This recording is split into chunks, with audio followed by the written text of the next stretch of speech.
Hello and welcome to today's webinar, proudly sponsored by Su Wen Herbs. My name's Kath Berry and I'll be your webinar host today.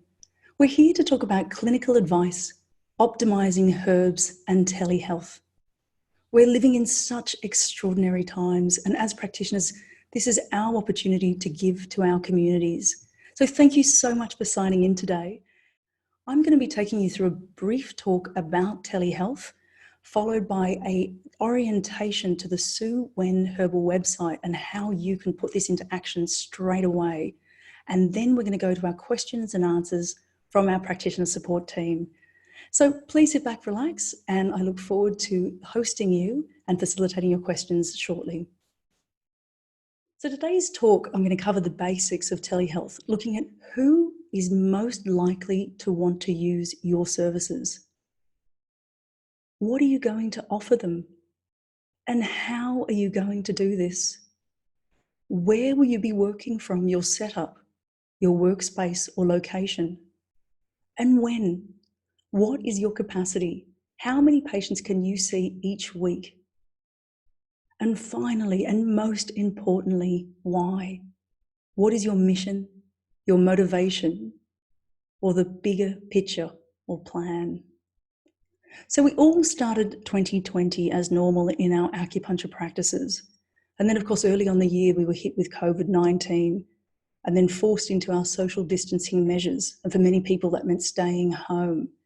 Now, this may have been an opportunity for you to connect with your patients using some form of telehealth. Now, as we're transitioning back into what we're calling normal, is an opportunity to really think about your business. What does that look like now? So for many people, that may be just going back to how things were, back into a bricks and mortar practice. But for some, and I'm sure one of the motivations for being here today, is to understand how telehealth can support your practice. Or the final one might be looking at, in fact, just matriculating to telehealth entirely. And what I love about these options number 2 and 3 is these may also be part of your retirement plan. And I want to start by really looking at understanding what your future may look like and hopefully opening up some of the possibilities for you. Before we look forward into the future, I want to go back into the history of telehealth. And in researching for today, I came across this article from 1925, nearly 100 years ago, the concept of a teledactyl with a video screen. This was around the radio times, video screens with remote control arms that any doctor could make a virtual house call. So this 100 years ago was a concept that was almost farcical in how far-fetched it was, given that radio had just come in. However, today we have this technology, that this here is video surgery, which is done all over the world to treat a whole host of conditions. And as you can see here, that our surgeon sitting in front of the video screen with our patient in the same room, that we are in this current era that surgeon doesn't have to be in the same location, that we are working in a medical field that has the technology to be able to offer this surgery where surgeons aren't even in the same country. Now, we aren't there yet, but the fact that we have the technology available shows you what limitless possibilities we have. And perhaps one day that this might be an acupuncturist sitting here in one country. This might be you and your patient somewhere else in the world. And through this form of technology, being able to deliver acupuncture or Chinese medicine. So one of the biggest questions or barriers for many people understanding how to implement telehealth is a feeling that there's restrictions around the law.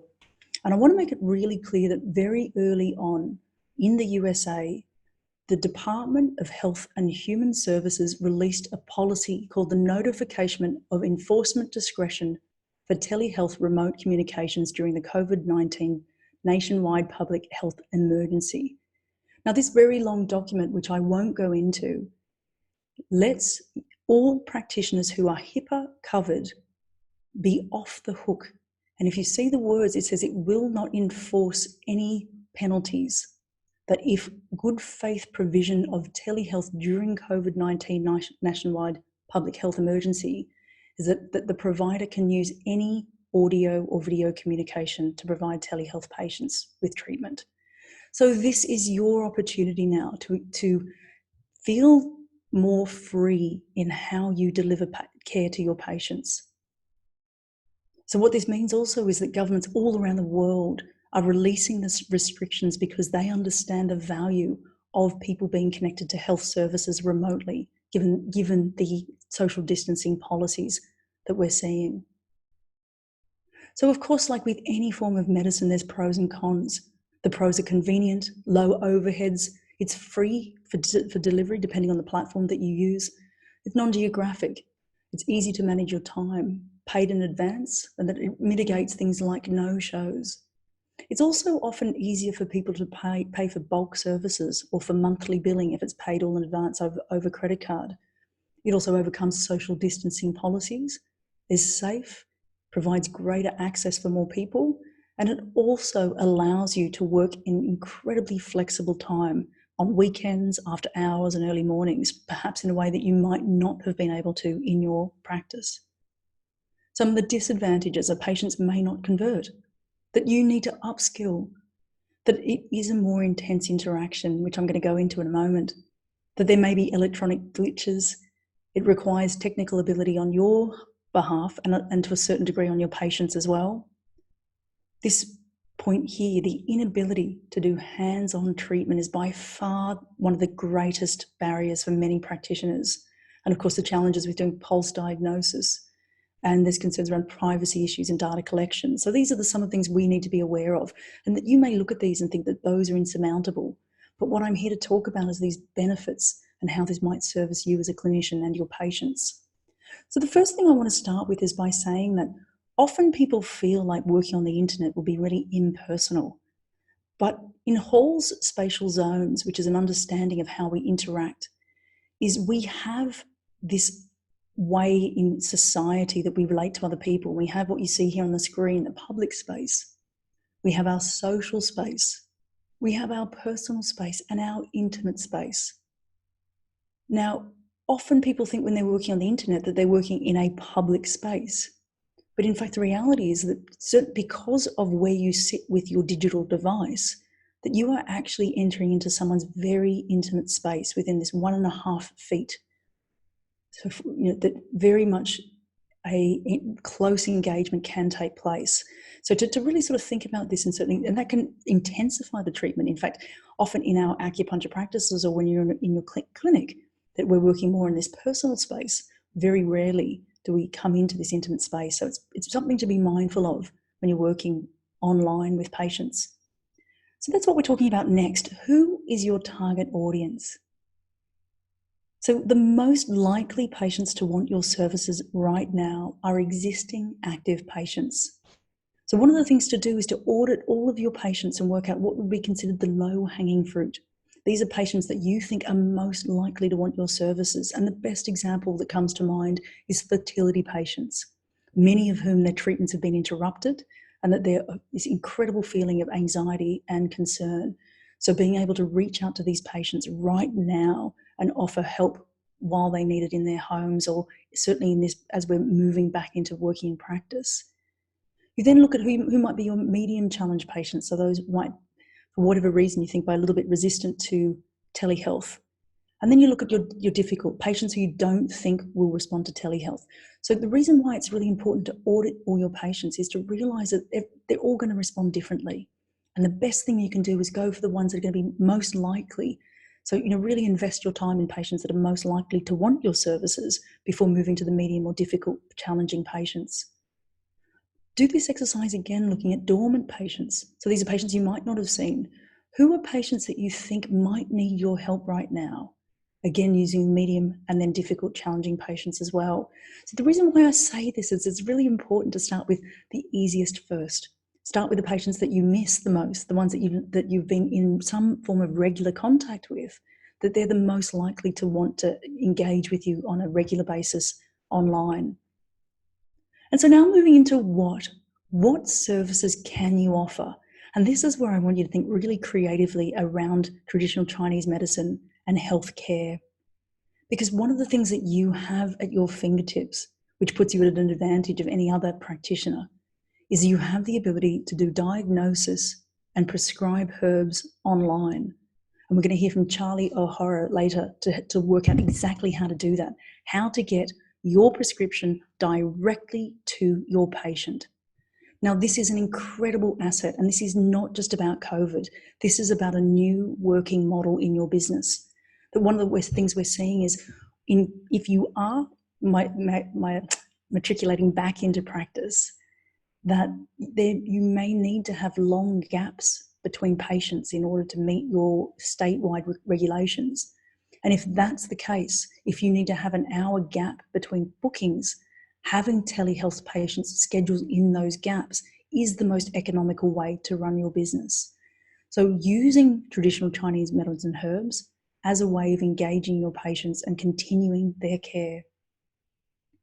Other things like acupressure, posting press needles to patients, giving them advice around self-cupping or instructed self-tuina or gua sha, or things like flower essences or yang shen self-healing practices, movement and exercise programs like links to Tai Chi, Qigong or yoga. So one of the lovely things is the internet is a reservoir of the most enormous amount of information. You don't have to make these videos. You don't have to write these blogs. You don't have to develop these recipes. You simply have to curate the content for your patients. And one of the lovely things is once you've found some great resources is you can share those amongst your patients. Here's a good example of a device that you can advise your patients to buy so that they can self-administer cupping at home. So other ideas, and again, I invite you to think really creatively about your background and your passion, things that you can offer your patients that are a little bit outside the box. So things like doing a 30-minute check-in or weekly review, looking at doing a review of childhood illnesses and the implications to adult health, something that you may not have ever had time to do in your face-to-face practice, that now's an opportunity in those hour slots where you're looking to fill your books, is being able to call up patients and say, I can go and do things like a drug and alcohol assessment, offer relationship support, even doing a feng shui diagnosis for the home, having them draw their plans, dream analysis, or Chinese astrology. So there's so many different areas of specialty that you can start to hone your skills, as well as think really creatively about supporting your patients. So another barrier for a lot of people understanding how to start telehealth is around, how do I do it? It's also technical and so difficult. And the most important thing is we have all got the facility to make a phone call. That telehealth is simply providing information from a clinician to a patient through some non-face-to-face means. So a telephone call is absolutely perfectly sufficient. You don't have to sign up for a video conferencing suite. You don't have to have automated PayPal and billing facilities. That simply having a phone call and the person transfers the money into your bank account, that's a perfectly adequate telehealth system. So don't trip yourself up by thinking that it has to be really sophisticated and automated and high tech and the best possible website platforms available. That you can simply have a piece of paper with your patient's telephone number and their history, and you call them up and you do your consultation with them over the phone. So that's a really, I'm giving you permission now to think really broadly around telehealth, that falls in the definition.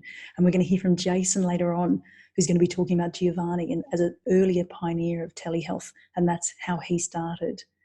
So there's other platforms like FaceTime, WhatsApp video, Skype, Zoom that they're using today, Google Hangouts, as well as custom-made platforms like DoxyMe and other service providers. But the most important thing is that you ask your patients what's their preferred method as well. So given we've already been given permission to use non-HIPAA accredited platforms for the time being, that you don't have to invest heavily in these platforms, but a lot of them do have a free service available for small use or a very small monthly fee. So again, back to that earlier image I showed you around option 1, going back to face-to-face, option 2, a blended face-to-face telehealth future, or option 3, really thinking about, what does retirement look like? Do you want to start teaching?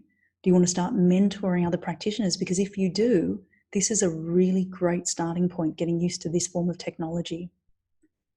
So we're now moving on to the where, your setup. This is about finding a quiet space, a designated consultation space if you're at home.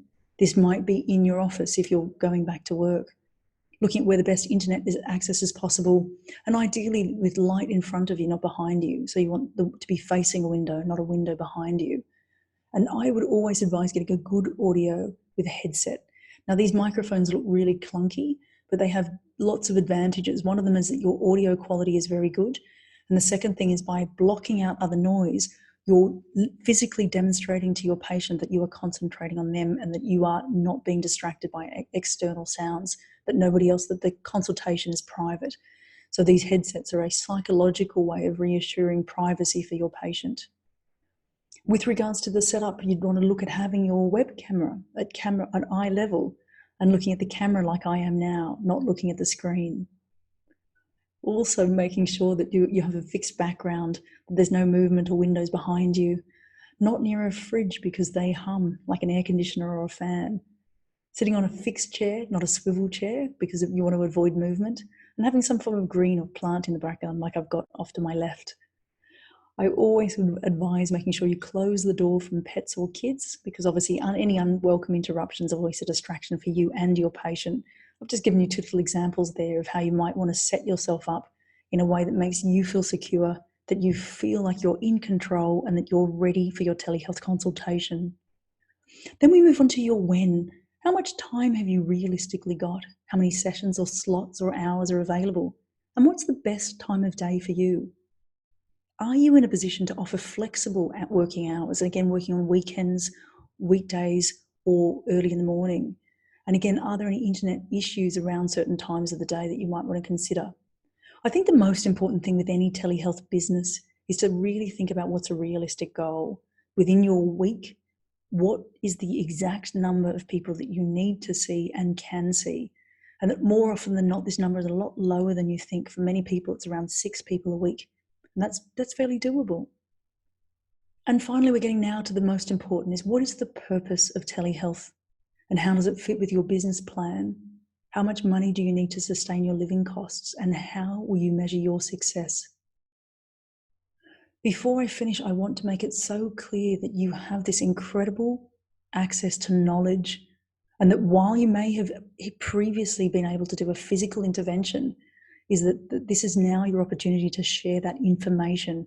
And again, the Chinese medicine Yangshen traditions of nourishing life are a really great example of preventative medicine.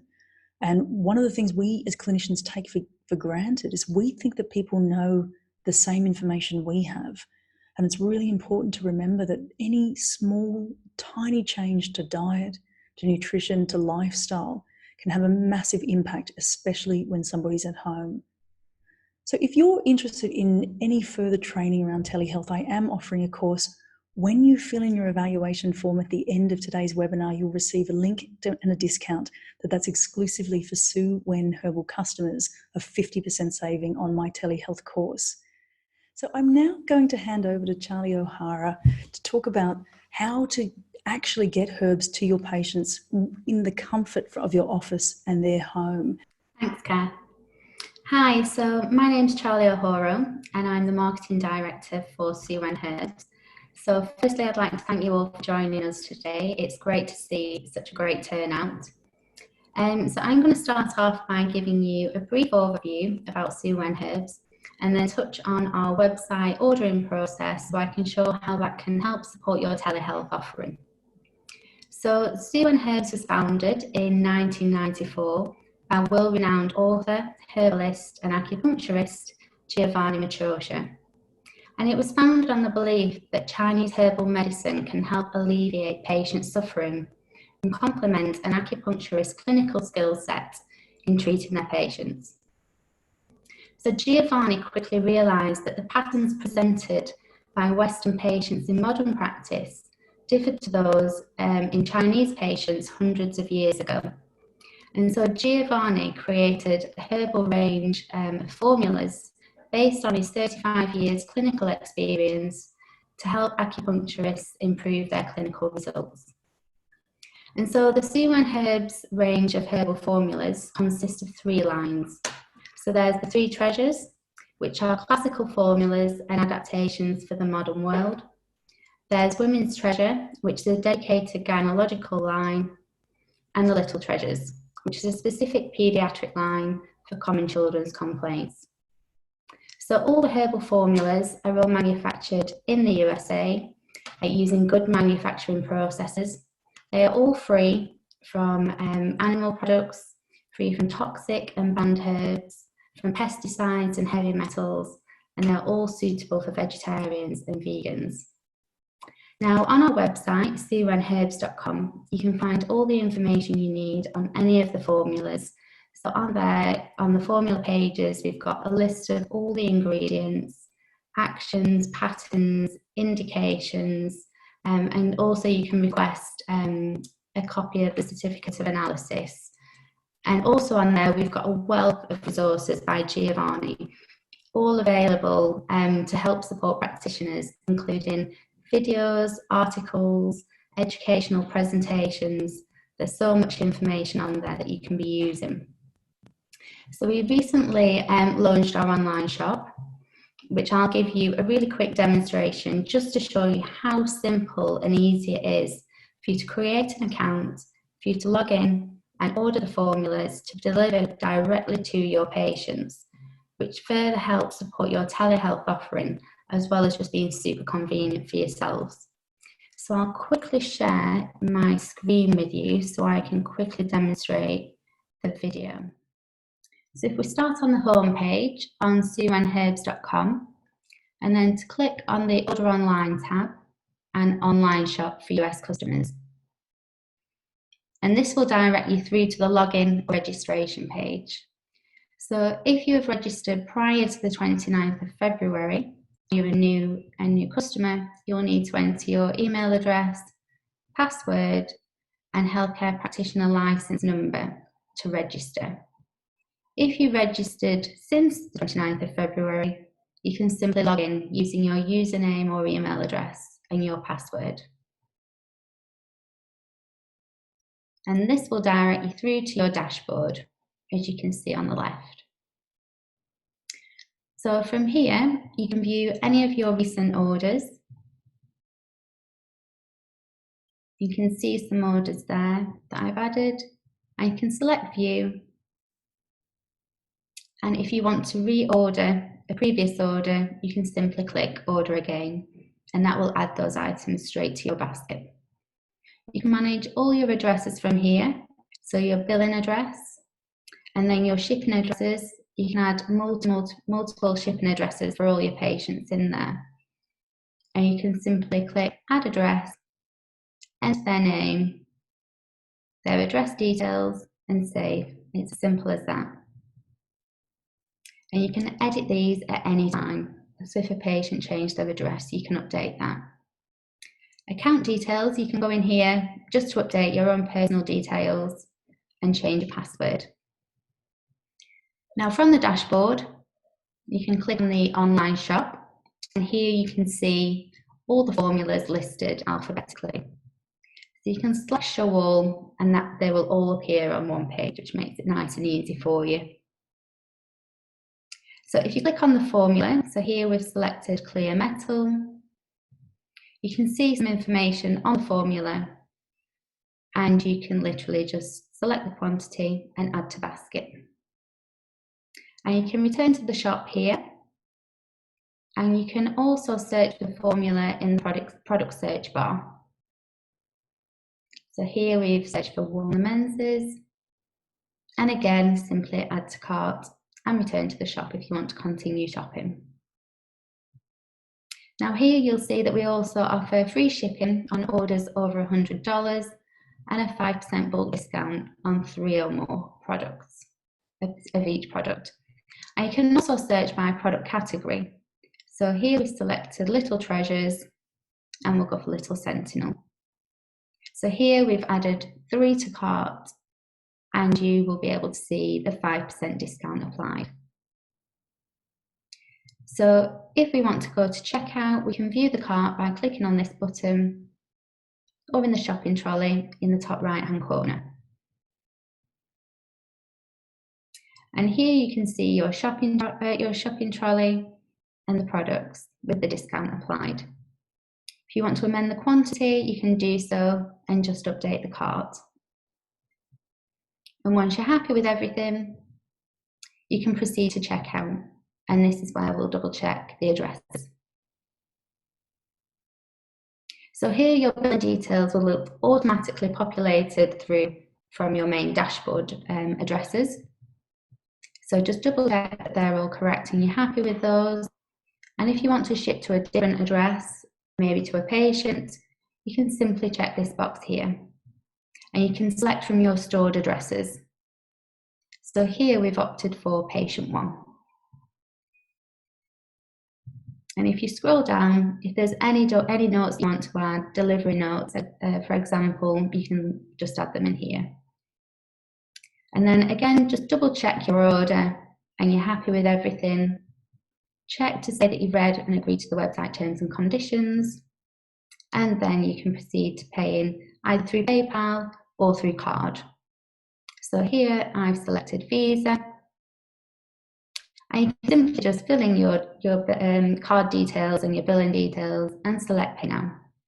And then you will receive an order confirmation page and you can click on My Account in the footer to return to your dashboard at any time. And if you click on Orders, here is where you'll be able to see a new order, but it will say pending. So also, whilst we're on the website, once you're logged in, you can click on the resources page and we've got case studies, the product manual, information on all the formulas, presentations on the clinical use of the formulas, and also on the education and support tab, we've got numerous articles by Giovanni, as well as educational presentations, videos, and a link to the blog. Now, also on here, we've got the practitioner support page. So on here, you can see the full practitioner support team, a few of whom you'll be meeting very shortly. And their email addresses are on there. So if you have any questions at all about any of the formulas, feel free to contact them. They're more than happy to help and answer any questions that you have. Also, the replay of this webinar will be hosted on this page. So if you decide that you want to revisit the webinar, you can do so by visiting here. Okay, thanks, Kath. Terrific, thank you. The purpose of today's webinar really is to showcase that for you and show you how it's now been made available to you. Just to note, of course, that this is for practitioners in the USA. We've had a number of questions come in with those from Europe that we'll be addressing in a moment. So I would now like to invite our practitioner support team, who you just met very briefly on the website there, and now you get to meet them in person. So just starting with Jason Smith, who's is broadcasting today from Madrid in Spain. And of course, Spain made the news recently with the COVID epidemic. I'm also in Spain, been in severe lockdown. So welcome to the webinar, Jason. If you'd like to tell us a little bit more about your relationship to the Su Wen Herbs. Well, thank you very much first, Kath. Very interesting. Everything you said about telehealth. And actually, I got to meet Giovanni pretty well. I have a Chinese medicine school in Spain, in Madrid. I practice in Madrid. And about 15 years ago, I saw that his blog was not translated into Spanish. So I just sent him an email. I never thought he would reply. I said, look, I'm a half American, half Spanish practitioner. Why don't we get this thing? And he said, okay, when do we start? And so then Giovanni came to Spain several times for seminars. I translated his Foundations of Chinese Medicine book in Spanish. And we had a pretty close relationship. I went like twice to his Santa Barbara house.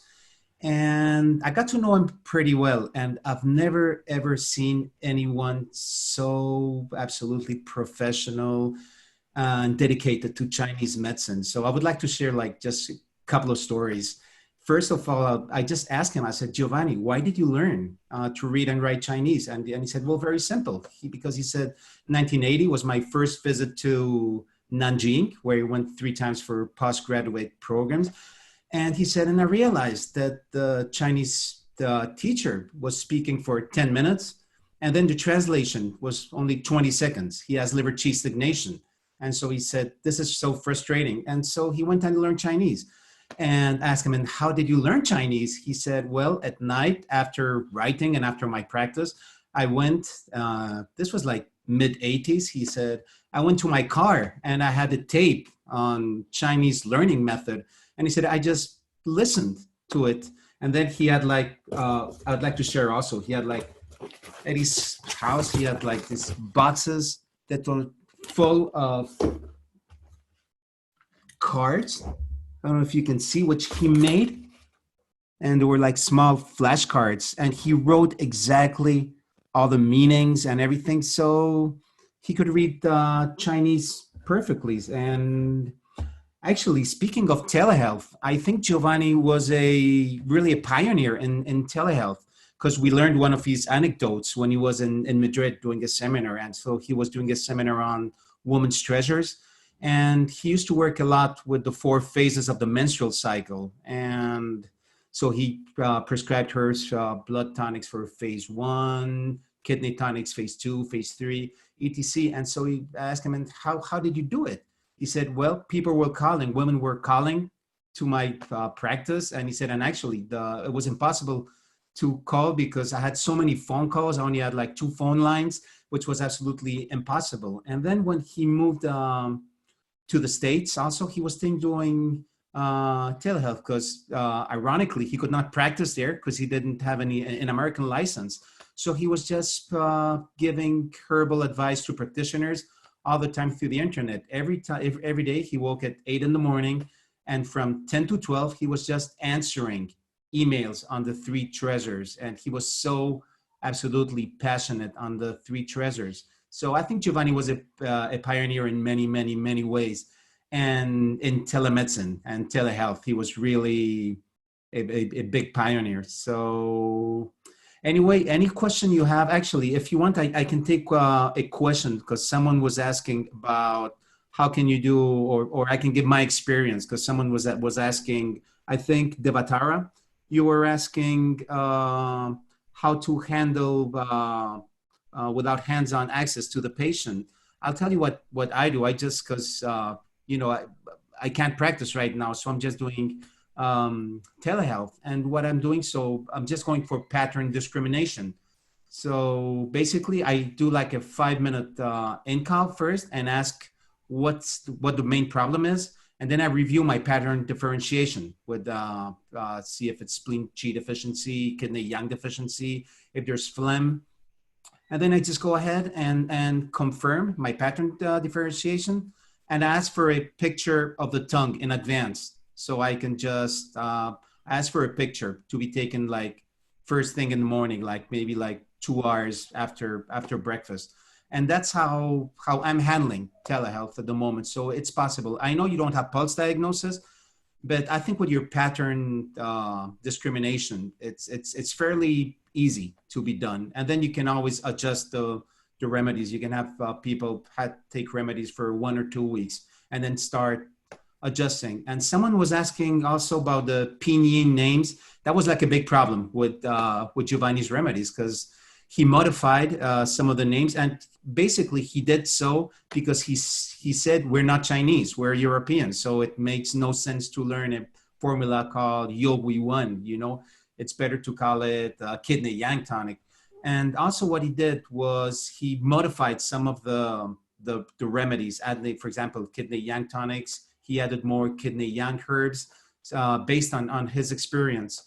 And on the 3 treasures sites, you can find a correspondence on a PDF file with the Chinese names and the equivalent 3 treasures remedies. For example, you have Yin Qiao San, which everyone is taking now. It's called Expel Wind Heat. So it's fairly easy to get acquainted with the names. They're pretty logical. Warm the menses, move blood.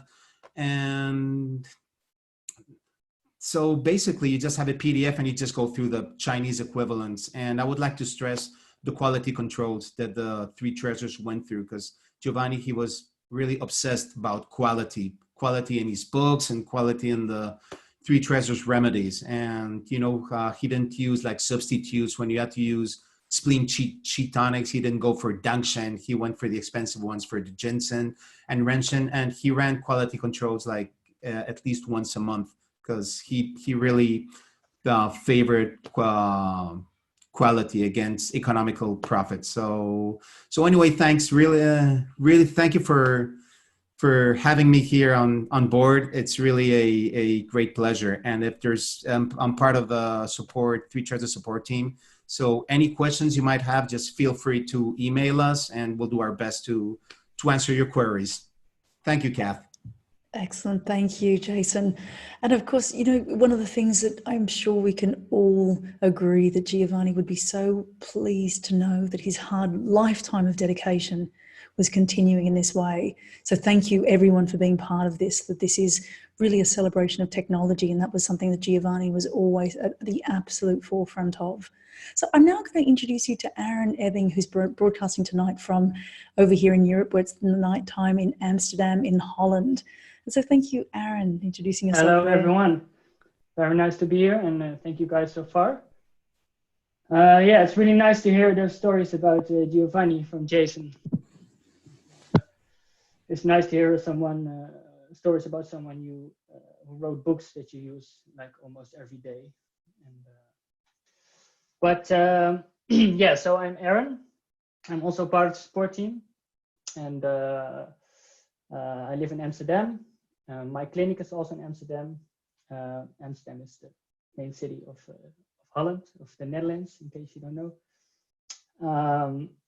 Yeah, I use the Three Treasures and the Women Treasures almost daily. Little Treasure not so much, because there are hardly ever children coming to my practice, so I don't treat children that much. Yeah, I'm very pleased to be here. And also, again, if there's any questions, don't be afraid to ask. You can always email us. Yeah, we are here to help you. So yeah, that's me. Terrific, thank you. And Aron, it's funny you mentioned the little treasures, because of course one of the things around, you know, working with children at the moment is incredibly challenging. It's the children, there's a lot of children aren't at schools at the moment, and it's an opportunity for families to now start looking at alternative ways of caring for their kids. And that's why our next guest speaker, Den Bloome Bremond, is so perfectly positioned to speak about that. So Den is a pediatric acupuncture specialist based in San Francisco. She's a long history of working with kids, which is her deep passion. She's now very much in a stage of being able to help other people transition to treating kids as well. So I would love to invite Den to turn on your video and to introduce yourself and tell us a little bit about your the Little Treasures experience and your relationship to Giovanni and the Su Wen Herbs. Hi, thank you for having me. I'm Den Bremond. I've been practicing traditional Chinese medicine since 2002. I'm also a registered nurse. I have a family practice in San Francisco with a pediatric specialty. And like so many of you, I am really missing my patients right now. And it's been really important for me to be able to stay in touch with them via telehealth, and also being able to provide herbal formulas for them. And I'm so excited that I'll be able to send them directly through Su Wen, because thus far I've been leaving them outside on my doorstep. So that is a really great addition to what I'll be able to do. The Little Treasures is one of my favorite ways to get high quality herbs into my young patients. The formulas are very effective, and most of the kids take them without any problem. They often remind their parents that they need their herbs. And I really use all of the formulas in this line. I was thinking about which ones to highlight for you in the current state, what we're all dealing with. And my initial thought was to deal with the formulas that treat acute illness. So things like Throat Soothe, which is based on Yin Chao, Chest Release, which is based on Qing Qi Hua Tan Tang, or Resolve Phlegm based on Wen Dan Tong for the lingering phlegm. But the truth is, with all of the kids at home right now, at least where I am, and so they're having minimal contact with one another, and it's spring, I haven't had a lot of my kids being sick at the moment. So it's, you know, and I'd really like to keep it that way. What I'm seeing is more of a need to strengthen their underlying constitutions, so that if they do get sick, they'll be able to mount a better immune response to their illness. stress. And also there are imbalances coming up with the children due to being confined and being on their screens so often. So there are a lot of things coming up due to that. So some of the formulas I've been prescribing a lot of recently are Little Sentinel, which is based on Bajentong, and it's really effective for lung, spleen, and kidney deficiency. It's great for kids who get sick a lot or have a poor appetite. And sometimes, you know, those kids, it's really obvious they're thin and pale and they don't look well, but I find that a lot of kids who look a lot more robust also do have underlying deficiencies that this formula can help with. I'm also prescribing a lot of Silent Night and Lucid Mind right now, both of which are based on Swanzhao Rentong. Silent Night is more for liver, kidney, yin deficiency, heart heat, and liver heat. So if the pattern matches, it's a great formula for sleep, restless at night, agitated and hot at night, nightmares, night terrors, all of those things we know we're having more of right now. And then Lucid Mind is for liver blood and liver yin deficiency, heart blood deficiency, and liver yang rising. So I normally prescribe this for a lot of my ADHD patients if the presentation matches, but I've also been using it a lot for kids who are just on the screens so much now, and they're having more outbursts just due to being confined and the screen time. So that has been a really great formula. And one last formula I'd love to just mention is Breathe Easy. It's based on Su Wen Jiangqi, and I have a lot of success with that formula helping kids with asthma to manage their symptoms. And I do need to come in and strengthen their spleen and kidneys more usually for the underlying condition. But right now it's so important that kids with asthma have their asthma very well controlled just in case they get sick on top of their asthma. That's, you know, in a nutshell, what I'm doing with my little treasures right now. And I really love this line of formulas. It's just so effective. And I'm happy to talk about it and answer any questions that anybody might have for me. Thank you for having me here. Excellent. Thank you, Dan. So, of course, you can see there, one of the lovely things is that everyone is so deeply passionate.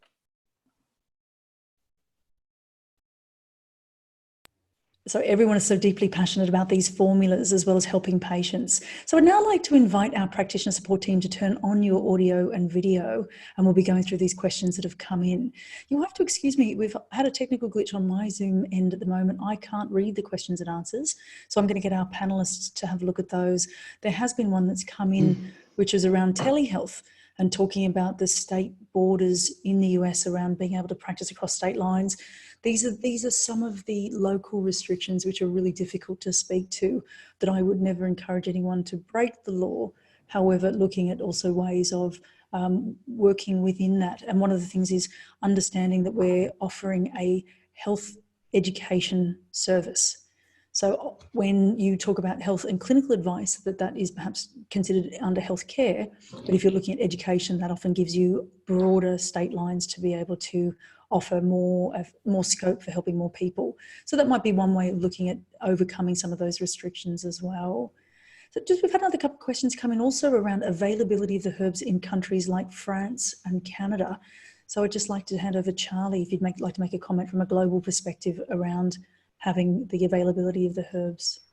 Yeah, sure. So, I mean, we haven't currently got any distributors based in France or in Canada. And I noticed someone mentioned Israel as well. But it is something that we're certainly looking into to see if we can source and locate some distributors in those regions. So yeah, it's something that we're looking into, but currently we haven't got any at the moment, I'm afraid. We do get quite a few emails and questions about those areas in particular. So hopefully we can sort something soon.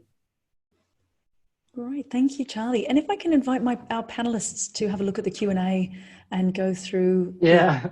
Thank you, Aron, there. What's the questions that people have come in?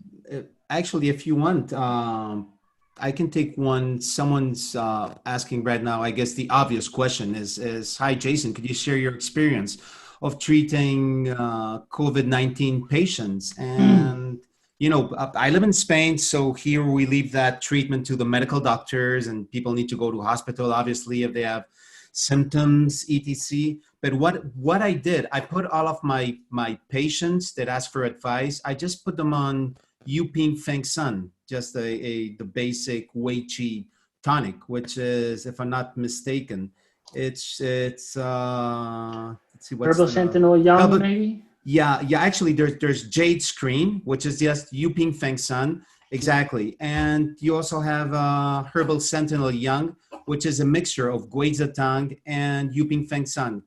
And actually, if someone does get the disease, you can just give as help for the treatment, expelled wind heat, which is just a variation of Yin Chao Sun. So basically, that's what I'm doing, and I have my stock home of these remedies. And then there was another question, someone asking on. Oh, go ahead. Oh yeah. Also, Yeah. maybe tell them about clear heat. Yeah, that might. For if it goes to the lungs. Exactly. So if it goes to the chi level. Yeah. And there's phlegm and breathlessness and all the lung problems. Perfect. Symptoms. Yeah, you can use clear heat, of course. Perfect. Yeah, you do have many options. You know, obviously prevention is the best option, and I think just putting everyone on Yuping Feng Sun is Jade Screen is probably the best option. And then I think there was another question on how to get the PDF. Charlie, you might want to take that one, but all of the PDFs are on the. Charlie went before and taught you how to access all the PDF. Maybe you just want to go ahead and tell them how to access again. Yeah. So to access the PDFs on suwenherbs.com, so you would need to register first, and then once you've registered, you can find them on the tabs. But if you have been looking and you're not registered, that's probably why you're struggling to find them. So yeah, once you're registered, you're logged in, you can simply click on formulas, and at the bottom of that tab, you will find resources. So we've got plenty of documents on there. And also on the education and support tab, there's plenty on there as well. In fact, I can copy the links and I'm happy to add them to the chat so that you've all got those links available. I've also noticed that there's been a few other questions about various suppliers in certain areas. So I'll also copy the link to our supplier page as well, so you can see the full list of all our distributors for all the regions. Thank you. And I'd also just like to now invite, we've got Monica Dems from Acuria in the USA is also on our call tonight. So thank you, Monica. And Monica, you've been upgraded to a panelist. So you've now got, you can turn your video and audio on if you'd like to. Thank you. We're also very fortunate. We've got Anastasia White, who I'm so delighted has joined us again today as well. So Anastasia, you've been upgraded to a panelist as well, if you'd like to turn your video and camera on and say hello, because of course Anastasia's also worked with Giovanni for a long time. So Monica, would you like to introduce yourself and tell us a little bit about your connection to the Su Wen Herbs? Yes, sure. Our company, Acuria Medical, is the master distributor of the tree treasures in the US. We also cover Canada or South America if there are any inquiries, so we send orders there as well. So I don't know, a couple of words about my connection to Giovanni. We met through Balanced Healthcare, who used to be the master distributor of the herbs in the whole world. And when we started Acuria Medical, it was about 7-8 years ago. We started to distribute them in the US. And since last year, we became the master distributor in the US. So that's it's a big honor for us. So I really appreciate it, and I had the pleasure of meeting Giovanni a few times on conferences and such, and we worked together for many years, mostly through emailing, calling each other, and I really appreciated all his help, and I have to say that that was one of the biggest influences in my life, to be able to meet him, and a big honor for me. So we are very happy to distribute his herbs, and we work very hard on it. Oh, thank you, Monica. And of course, it's what a celebration tonight is, bringing everyone together, so that everyone's involved in that whole network and making that happen. So thank you. And I'd now like to introduce Anastasia White, who has worked with Giovanni for many, many years. And it's an absolute privilege to have you and Monica join us tonight, because of course, that long history and certainly making this legacy continue into the future. So Anastasia, if you'd like to tell us a little bit about your relationship to Giovanni, but also some of the work you're now currently doing around telehealth, that I know that you're very creative in your history and what you're offering patients now moving forward. We'd love to hear more about that. Thank you. Thank you for having me. I think I'll start with Giovanni, and then I'll tell you what I'm up to with the... And Anastasia, I'll just get you to speak up a little. We're just struggling to hear you a little bit. So if you want to lean forward into the microphone for some reason, that would be great. Thank you. Come closer to me. Well, I was first going to talk about my relationship to Giovanni a little bit, and then tell you a little bit about telemedicine that I've been doing for many, many years. Giovanni and I met in, I don't even know the dates. I'm going to say the 90s, the early 90s, when he came out with the Three Treasures and the Women's Treasures. And I had the great fortune to go to London and be working with him on developing the formulas. And then we together came back to the United States, where I opened a company distributing his herbs. And I think the funnest part of it was we traveled around the United States, and he was doing seminars. And I had more fun than he did, I think, because he was doing the work and I was just kind of setting it up and, going along with it. But that was a great learning experience for me. And we also had a book of how to teach the herbs, the formulas. It was a teacher's manual. I still have that. And that was really fun. I just kind of continued on in my own private practice. And one of the things for me in the telehealth, I think I've had a few teachers over the years. Giovanni taught me my really basic, first of all, how to understand TCM, and second of all, how to teach it.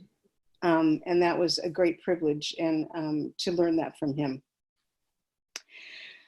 As far as teleseminar goes, I've done teleseminars for years and years. So, but right now I have just to mention about telehealth. I have a patient in the Czech Republic, and we've been working together for probably maybe 3 months now, and it's been really easy. There's a distributor in the Czech Republic. And I tell her what I want her to take, and it's very easy. She goes right online and looks at their website. But I've been doing that, I've had patients in Greece. I've had patients all over the world. Sometimes people just find my website and call and send me an email.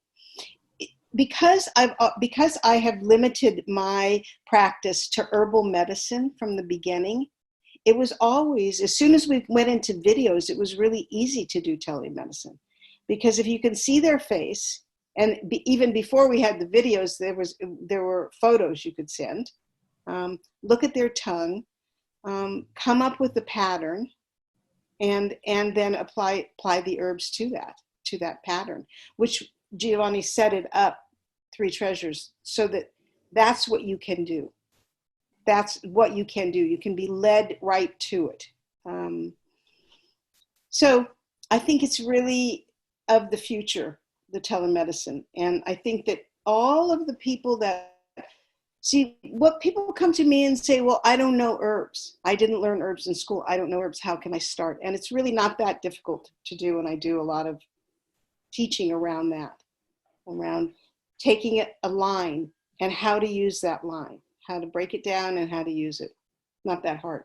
And then third, I want to say, Monica has a piece of paper that I wrote out the whole protocol for COVID and the 3 treasures. So if you wanted to see that, you can get a hold of Monica at Acuria, and I'm sure that she will email you that that page that I put together about the 3 stages. I did it in the 3 stages of the disease, but that is available as well. Thank you. Excellent. Would you mind just taking us through? I'm very sorry to put you on the spot, Anastasia, but that would be wonderful if you could just take us through what your experience has been when you were researching and putting that document together. What were you finding? We've had a couple of questions coming around COVID recovery, especially, but certainly, what's been your view, the TCM take on this whole? The way that I saw it, I think my first introduction to it was I saw a video of a Chinese practitioner here in the States interviewing a doctor in Wuhan province in the hospital and asking all of these questions about it. And then, there's 3 stages of the COVID that you want to be looking at.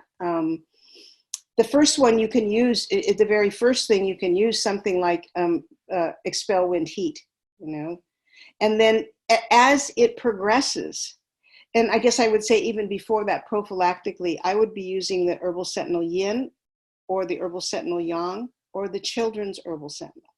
And that would be for adults. I would be using the children's for adults as well, because how Giovanni broke those down, those formulas down, was he looked at all of them being, the theory behind them all is the kidney and the lung. Yeah, it's keeping the kidney strong so that you've got that relationship between the kidney and the lungs. So he looked at herbal sentinel yang. So I'll make a base formula and I'll put yang tonics in it for those patients who are more yang deficient. Yeah. Then I'll make the same formula and I'll put yin tonics in it, kidney yin tonics in it for the yin tonics. And then the children's herbal sentinel is slightly different. It's lung and spleen. But that doesn't mean that there isn't a lot of lung and spleen adults. There's different lung and spleen adults that need that formula as well. So those were the prophylactic. Then we started out with stage 1 was yin chow and I think yin chow and ringing metal. One of the things I just want to say about it is that I think that the important thing is what I put in was I put in dosage into that page. That's what people always ask me about, is what is the dosage? What is the dosage, And I just want to say that in those formulas that are prophylactically, you're going to use low doses, like no more than like 4 a day, yeah? When you get into an active, acute situation, you are going to go high with your dosage, higher than what Giovanni suggested. You can go up to 12 a day. You want to have those herbs in you, those like yin chow herbs, expel wind heat, expel wind cold. You want them in you every 2 hours. You want to be taking them, yeah? So ringing metal is your first level, your second stage, and then if you go into your third stage, you want to add clear metal. Clear metal and toxic and clear toxic heat together, yeah? So this is all from memory, you guys, and I made this months ago. So I'm mumbling and stumbling, and I'm sorry, but that's my best recollection of it. But it's all written out for you, and you can see it. I think even Charlie, you could put it on the website if you want to do that. Yeah. Yeah, we can share that. Yep. Perfect. And Anastasia, and again, I'm very sorry to put you on the spot, but we have had somebody, Marina has written in to say that she's been using your protocol and that it works very well, and she wanted to thank you. So there we go. It's living proof that it's been put into action and it's on the ground, up and running and working. Perfect. I love to do that. It's really wonderful. Isn't it really wonderful? So the question that's just come in around where can we see that document, that's available on the Acuria website and will also be available in the practitioner support section with this video replay. So thank you, Anastasia, for developing that. Anastasia, you mentioned you're running now a Facebook group as well. This is something, again, one of the lovely things about telehealth. I'd love to Yeah, so telehealth is not just necessarily seeing one-on-one patients. And one of the things that I stress on the course that I'm running is it's not really just about you trying to replicate your acupuncture practice in online. It's really thinking creatively about a totally new future. And one of the things is it's not just necessarily delivering a service to one patient, but you could run things like small support groups, something like Fertility Friday, where you get half a dozen women who are all in a similar situation, who might still be in isolation, to come along and share what it has been like to go through COVID together. So these ideas of these platforms, as you can see, where a group presenting and there's a larger group in the audience, that part of this whole technology is it can do whatever you want it to. So telehealth isn't just one-on-one. It's not trying to mimic what happens, and it's not an inferior version of your acupuncture or herbal practice. It really is a whole new way of doing things. So Anastasia, over to your Facebook group and your network that you're creating around this future of telemedicine. Well, I put up the Facebook group. I think it's been maybe 2 years, maybe 2.5 years, but I really didn't do anything but invite people on all the different groups that I was on and all the different groups that some of the early participants in the group is. It's a group called, and I would invite every woman in Chinese medicine, and we're limiting it to women and to women in Chinese medicine, and the name of the Facebook group is Women in Chinese Medicine, The Wisdom of Yin. And what we've been doing since the COVID came, which was such a graceful thing for me, because I was bugged all year. Last year I was traveling and really in Europe a lot and gone a lot, and months here and months there. And it kept weighing on my shoulders. What am I going to do? I posted a few things every now and then when I got inspired about something. And COVID happened, and suddenly I thought, oh my gosh, now we're going to do something now. We're going to do something now. So we have this meet and greet, and the next one is on Monday.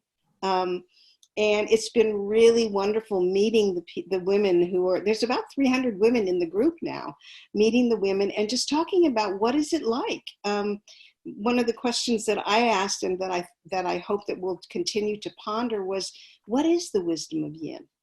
What do you think the wisdom of yin is? And it's been a powerful question. It's been a powerful question. And so I invite you all to join. If you're women in Chinese medicine, sorry to leave you guys out, but I don't know what else to do. This was really something about supporting women in Chinese medicine. And so, yeah, thank you for reminding me, Kath, to say something about that. And Jason, perhaps this is an opportunity, Jason, for you to now set up a Men in Chinese Medicine Facebook group as well. That one of the, again, this is the technology. We can do so many things with it. Yes. And it's really funny to think. People often think, oh, it's that Zoom is new, and this technology has been around for 10 years. So it's really not new. It's just a new way of coming to it. And so, Jason, what have you found? You mentioned being in lockdown and seeing patients through telehealth. What have been some of the things that you've had to overcome yourself in order to transition unexpectedly into this sort of new environment?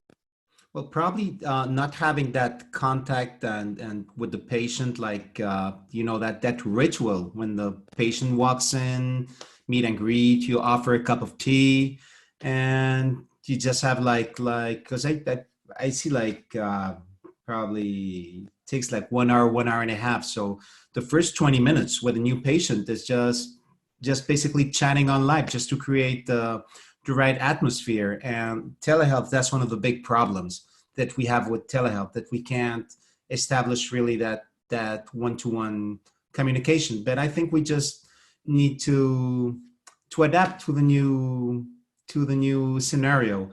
And also, you mentioned me opening a Facebook group, and actually Giovanni, one of these lunch I had with Giovanni, he was just telling me that how hard he told me, Jason, you have to understand, in 1980, there was no Google, there was no internet, there were no Chinese medicine books. So it was basically impossible. Now you just, and he was sort of frustrated because he said, now, he told me, can you believe it's much quicker for me to do a Google search than to pick my Chinese medicine? So yeah, Giovanni, good old Giovanni. So hope that helps, Kath. I do know that one of the things with, certainly even I started my Chinese medicine degree in 1995, which is right when the internet launched. And that idea of, I think one of the struggles, and I know having conversations with Giovanni around this, was actually access to good information. That there's volumes of information, but trying to elicit good information. One of the other things I know he was deeply passionate was about clinical skills, pulse diagnosis and tongue diagnosis. I think that he was very concerned people got so heavily caught up in the theory that really focusing on those clinical skills was sometimes overlooked in the colleges. So it's really starting to think about our clinical, ultimately working in clinic now is our opportunity to work with patients. So again, I'm going to invite our panelists to look at our Q&A and see if there's anything that's come up. Den, I would also love to hear from you, Den, around telehealth, because you work with children. That it's obviously must be very frustrating to have to be forced now into trying to do things differently. What's been your relationship with telehealth over these months? Well, I am more seeing the parents. Oftentimes that I'm not even seeing the child, because the child is sleeping, or maybe I see them for one moment, but then they run off to play. They're not really going to sit in front of the screen for very long usually. So I have less of the diagnostics that I use in my clinic, where I really can see the way a child's moving and playing, and the color, the shen, all of that. And so I don't have that to go on as much. So that has been challenging. One thing that's come up for me just in this last week is around some legality issues. And so it's something that I think I saw somebody else mention something about that in the chat, where at least in California, I've been told that we cannot see new patients for telehealth. And I've just recently come into a situation where I have a lot of potential new patients. And that would normally be extremely exciting. And right now I'm trying to figure out, is there any workaround? What can I do? Because it really doesn't make sense to me. I understand that I can't feel their pulses, but I have no doubt that I would be able to do an intake via telehealth and come to a good formula for them, among other suggestions as well. So I feel like there must be a workaround. So if anybody knows one, please. But that's on my to-do list for the week, is to make some calls and see what I can figure out in that department.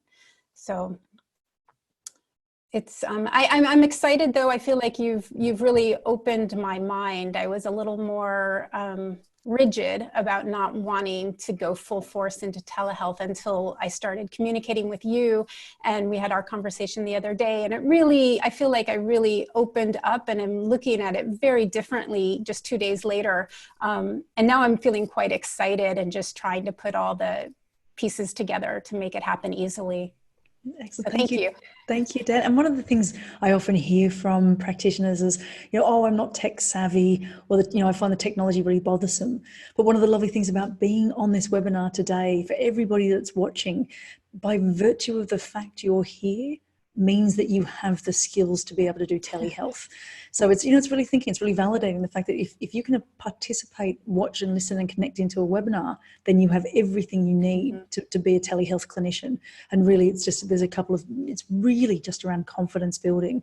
So one of the things that I always like to do is say, practice with each other. That now's a really good time, even as practitioners and clinicians, we all need help. Because of COVID, we've all been faced with challenges. So that if you're considering doing telehealth and don't know where to start, is phone a friend and say, I'd really like to offer healthcare online or on the phone. I don't really know how to do that. Could you please be my patient? How can I help you? And just using real life situations, because everybody does have their challenges, and really helping people overcome some of those. So, one of the things that we've seen more recently is all the research and work come in around loneliness.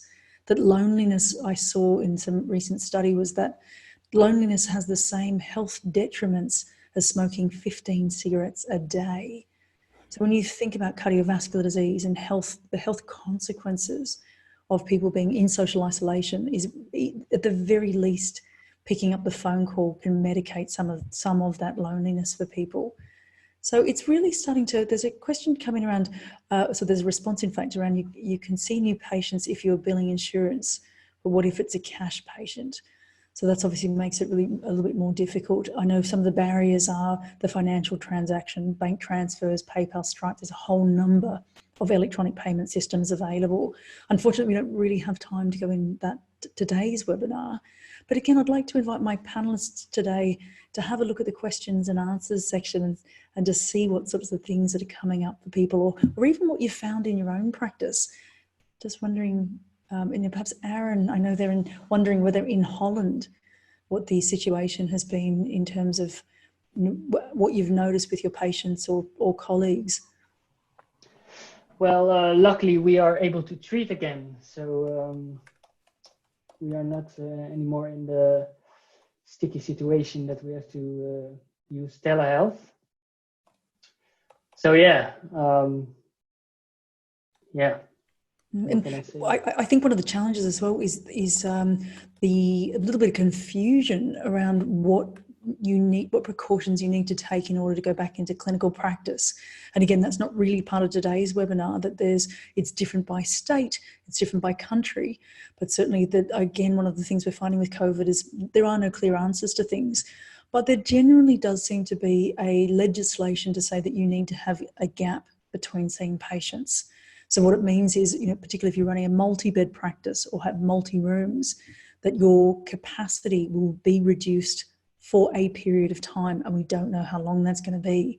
So this is again where I see something like telehealth being a great way to fill in those gaps. If you're not allowed to have a person physically walking into your office, how can you use that time effectively? And notwithstanding that, it's not just about your time, it's about your patient's needs. Of thinking there's a whole group of people out there that might be terrified of leaving home, but still really need your help and support. So really starting to think into those vulnerable patients, how can you reach out to them, particularly given that they have already identified you as their primary clinician. So by coming to your acupuncture practice some time ago, that they've nominated you as their healthcare person. So in many ways, by not offering telehealth, some of these people might not have any health care at all. Mm-hmm. Not only that, I think there's a real danger of a patient being left alone with no health care and with full access to the internet. Because if you think about how much rubbish is out there, that at the very least you can offer your clients a half-hour session where you curate really good quality information. Perhaps you could do a Q&A session where would you like me to help you to understand some of the issues around COVID, because getting news from the media might be very misleading and also might be very anxiety provoking.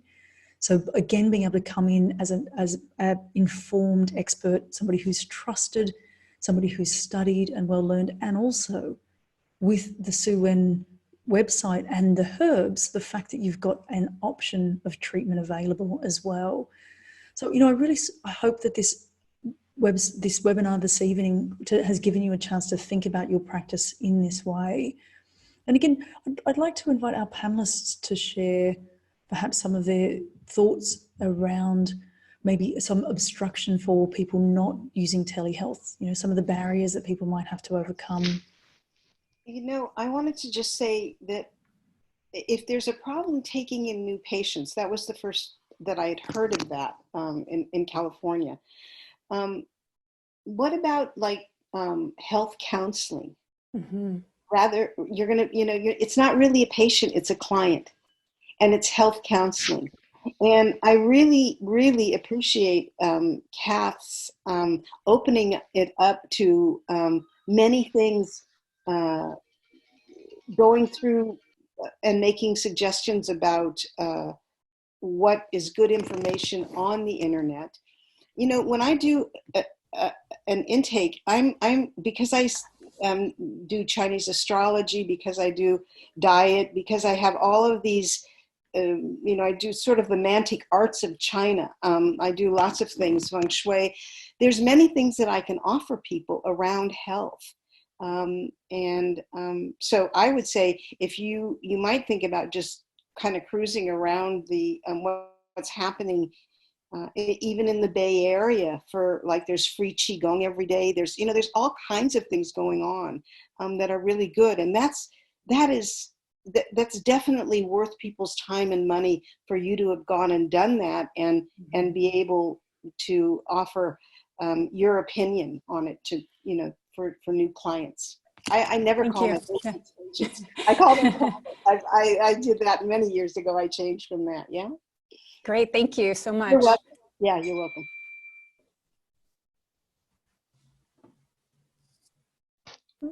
Any other questions that have come in? Because one of the other lovely things is that the body of Chinese medicine is so limitless, and that one of the most extraordinary things is having an opportunity to educate patients.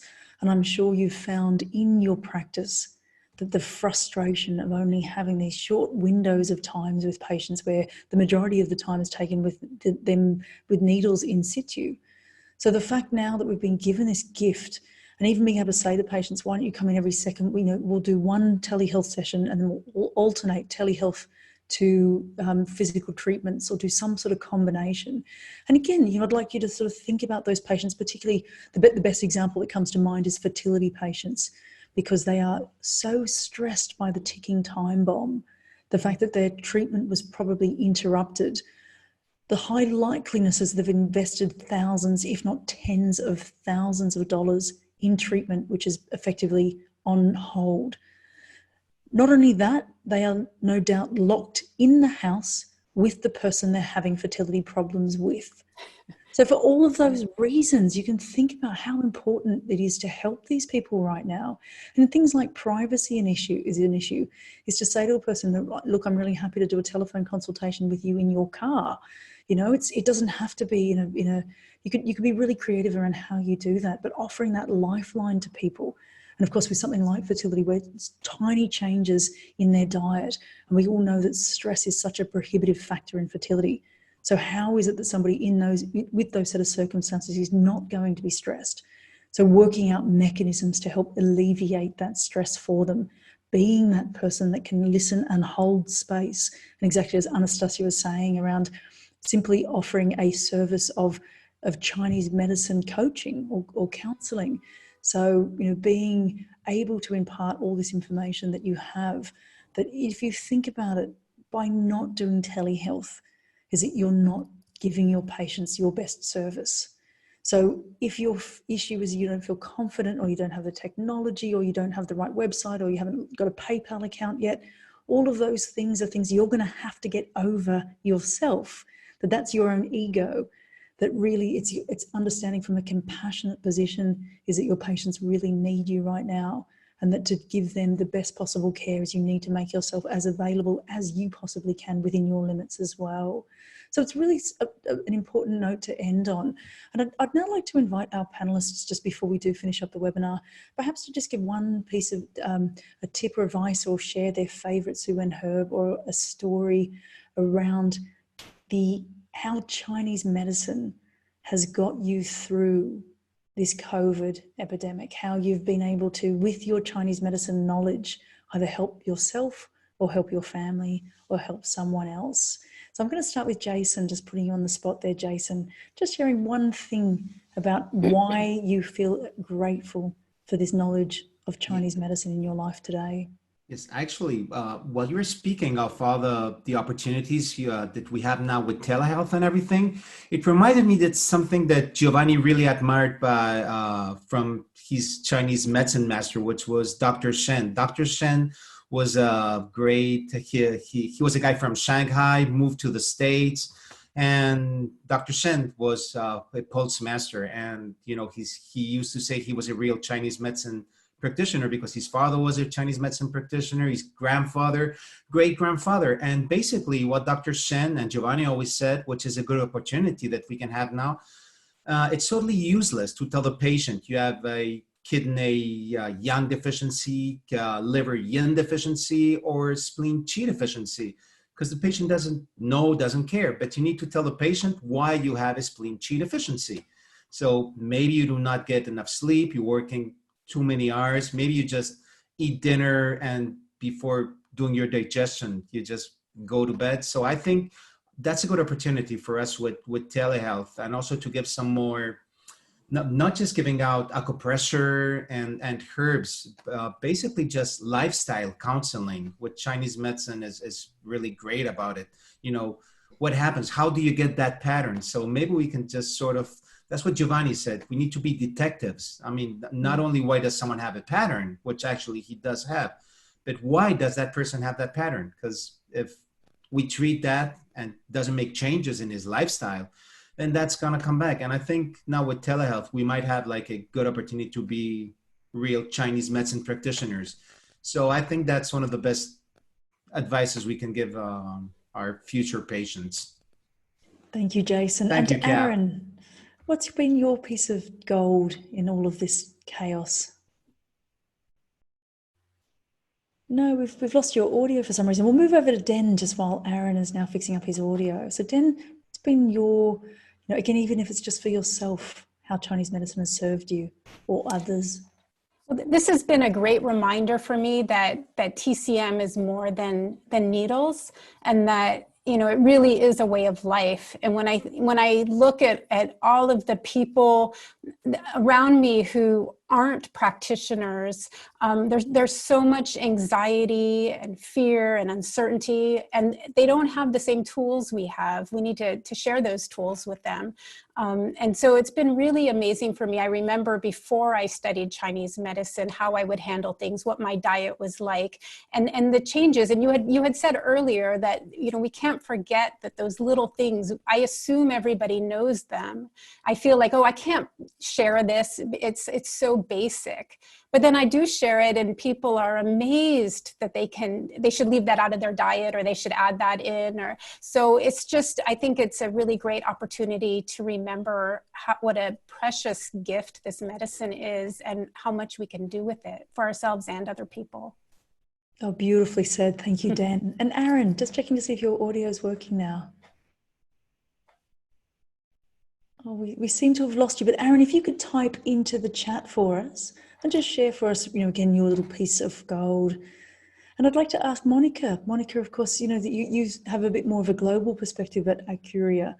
But how has Chinese medicine served you during this period? I just wanted to add something a little bit different. Well, of course, it served me. I have my herbs ready to go if something happens to us or to our family. But I was actually very proud that a lot of practitioners were giving their patients these packages, based on Anastasia's advices in the New York area. And the New York area was hit very hard. And I was hoping, and I am sure it's true, that it was helping a lot of people there. And if they got sick, then probably it helped them to recover better, or it helped them to keep their health in a better state. And I'm just hoping that all those herbs which went to the New York area helped everyone who was very ill or didn't get sick because of the herbal supplements of Giovanni. Oh, it's wonderful, isn't it? Thank you. And thank you, Monica. And Anastasia, if you've just got something brief to share, we've just got 1 minute before we finish up today. Dan, I think it was really nice what you said, is we have a lot in Chinese medicine that we can unpack. There's so much in Chinese medicine. I've studied lots of different things about Chinese medicine and the Chinese medical arts. And there's a lot out there, and a lot more a lifetime to do. But one thing that I'm thinking right now is that I'm thinking that what I'll do is I'll look at Giovanni's formulas for calming the Shen and try and make another paper, kind of like the flu paper, kind of like the COVID paper, differentiate and do dosages with it. And so probably in a week or so, I'll have that ready. But I wanted to do that, and now you've inspired me to do it. So I'm going to do it. That would be greatly appreciated. And on behalf of Aron Ebbing, who is, as we know, in Amsterdam, so he says, first of all, my father was an acupuncturist, so I got to see from an early age what Chinese medicine could do for people's health issues. And what I really appreciate about Chinese medicine is that it gives us a system to diagnose and treat a lot of disease that we cannot treat in Western medicine. And I think that's a really wonderful note to end on, because we now have this incredible opportunity for the first time in over 100 years we have Western medical doctors putting their hands up and saying, we cannot help you. Yeah. Now, what this means is our communities are terrified that for them, unlike us, that these are the people that have held them together, that these are the people that they've gone to and relied on for health services. So to have your doctor say, I cannot help you, is absolutely terrifying. And this is where I invite anybody with any form of Chinese medicine training to please step up and step into the role that has now been created for us, and that is to be the healthcare professionals that can carry these people through this next phase, as Anastasia said, of fear and anxiety and of trying to adjust to this new normal. So I'm going to leave that on a note to say this is a call to action for everybody around the world on this webinar today, is to really step up and not be afraid, whether that's in your practice or on the internet or over the phone, whatever means you have to help people, is you have the knowledge, you have the skills, and now it's simply just around getting the confidence. So go out and do that. And on behalf of Sebastian Machocha, I'd like to thank everyone for coming. I'd like to thank our practitioner support team, Charlie O'Hara. I'd like to thank Monica and Anastasia. And it's been wonderful to share with you the Su Wen Herbs, Optimizing Herbs and TeleHealth webinar today. So the replay will be made available, and we'd love you to fill in the evaluation form. And I'm now going to get our panelists to wave goodbye as we finish the webinar and say thank you everyone for coming. Bye for now. Bye, thank you. Bye.